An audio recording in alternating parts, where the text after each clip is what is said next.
Amados, vamos refletir na palavra nessa manhã e eu gostaria de começar perguntando aos irmãos se alguém aqui já sofreu algum acidente. Quem aqui já sofreu algum acidente na sua vida? Eu não estou falando só de acidente automobilístico, qualquer tipo de acidente. Agora a minha segunda pergunta é: quem já causou algum acidente? Sofrer, a gente sempre fala do sentido passivo, de nós sermos a vítima, mas quem já foi o responsável por acidentar alguém, por machucar alguém? Eu não estou falando de intenção, tá? Eu estou falando de acidente, né? Coisa que você não saiu de casa prevendo, coisa que não aconteceu porque você premeditou, você não tinha raiva daquela pessoa, você não guardou nenhum ódio daquela pessoa, mas aconteceu no trabalho, no trânsito, no deslocamento, você foi lá e acidentou essa pessoa. Agora a terceira pergunta é: você sabia que nas Escrituras existiam cidades para onde você poderia correr, fugir ou se refugiar, caso isso acontecesse com a sua vida? Você tinha nessas cidades líderes que ouviam o seu problema, o seu dilema, a sua situação e lhe acolhiam para que você não sofresse uma vingança desnecessária ou para além daquilo que fosse importante. Essa era uma preocupação do Senhor, e é sobre isso que eu quero falar com os irmãos. Vamos abrir em Josué, capítulo de número 20.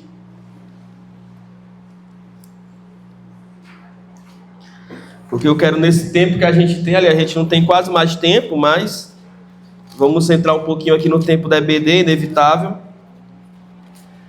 para podermos meditar sobre isso. Josué, capítulo de número 20. O capítulo inteiro do livro de Josué fala sobre isso.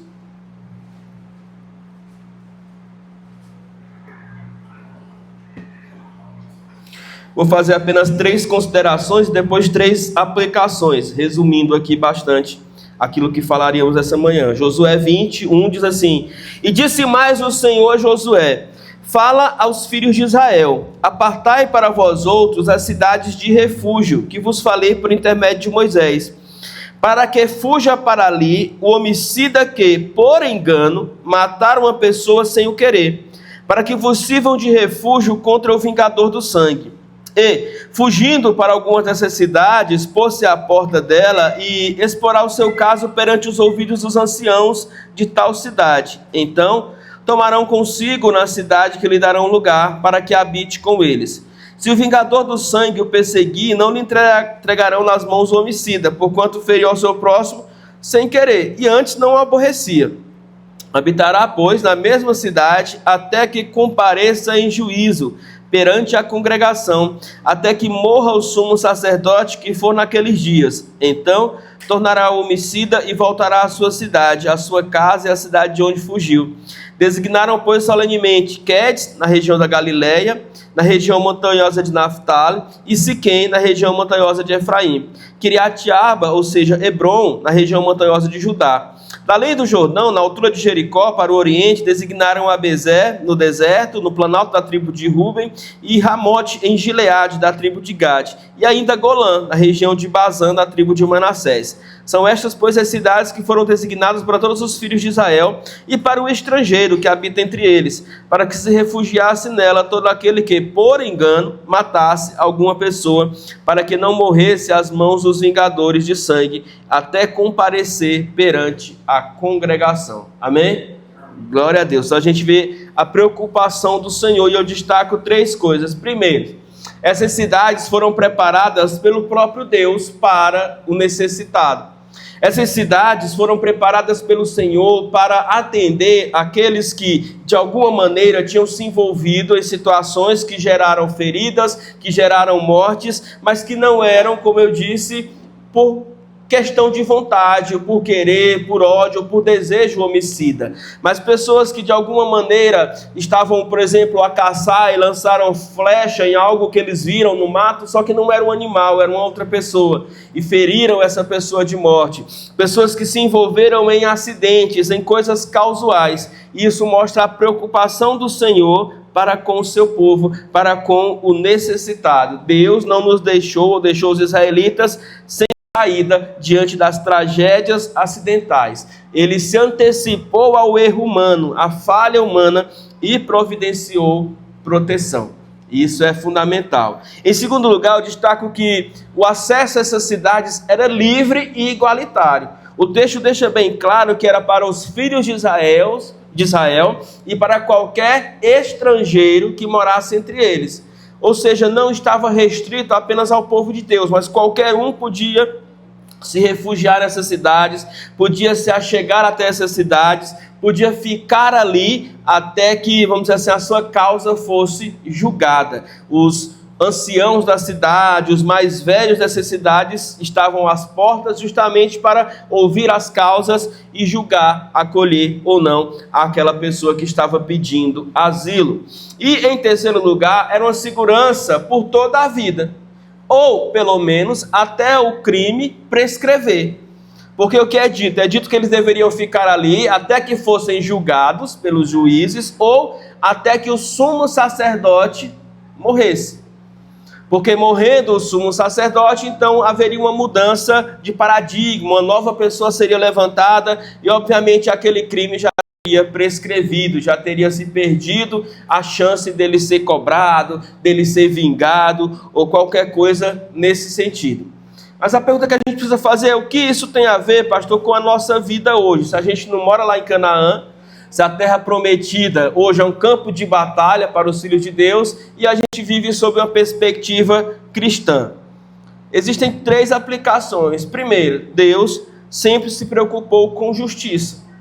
Deus nunca permitiu de bom grado que os justos, ou melhor, que aqueles inocentes, no sentido de sem ter culpa, dolo, fossem questionados, fossem vingados ou sofressem vinganças sem que ele estivesse a par de tudo aquilo. O Senhor queria que a sua nação, que o seu povo fosse um povo justo, correto e que julgasse segundo exatamente tivesse acontecido. Por quê? Porque como pecadores que somos, toda vingança nossa tem a tendência de ser mais forte do que o primeiro erro. Isso quer dizer o quê? Isso quer dizer que nos nossos corações, o desejo por vingança não é o desejo por justiça. É o desejo por ferir aquela pessoa mais do que o que ela nos feriu. Mais do que o que ela nos feriu. Nós não somos justos. E então é por isso que até hoje é assim. As pessoas querem fazer conosco pior do que o que elas acham que nós fizemos a elas. Ah, se o meu marido agiu indiferente para comigo, eu vou ser então 2 vezes indiferente com ele. Eu vou ser 3 vezes mais bruta com ele. Eu vou ser mais isso do que ele. E aí você, nesse jogo de vingança e de troca e de revide, nunca vai alcançar a justiça. Nunca vai alcançar a plenitude. Nunca vai chegar aquilo que Deus quer para nós, que é paz, especialmente dentro das nossas casas.